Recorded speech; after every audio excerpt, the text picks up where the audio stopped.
Diciamo subito le cose come stanno. Quello che ci siamo lasciati alle spalle non è stato il primo Natale senza Sammy Basso, perché lui, il suo ricordo, sono sempre presenti in chi gli vuole bene, così come in chi l'ha semplicemente conosciuto, anche di sfuggita, perché Sammy è tante cose e una di queste è indimenticabile. Sammy è una persona di grande fede, però la cosa bella che aveva Sammy che ti coinvolgeva nel periodo natalizio, ma non perché era il periodo natalizio, perché lui era una persona di fede, era una persona che credeva molto e di conseguenza lui viveva molto bene il Natale. Un'impronta, quella di Sammy, che ha già vinto la sfida del tempo quando ancora era in vita, grazie proprio alla sua vita e alla sua vitalità.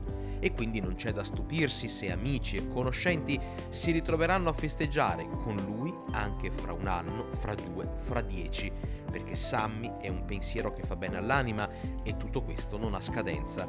Una festa in cui ridiamo, ci stringiamo uno con l'altro, sapendo che in quell'abbraccio c'è anche lui.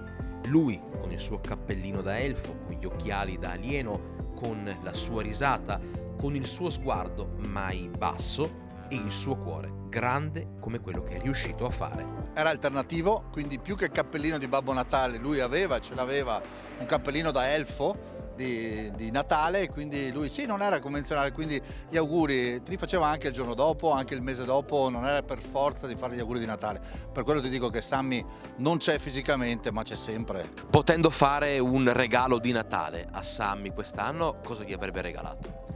Io avrei regalato quello che lui ha regalato a me.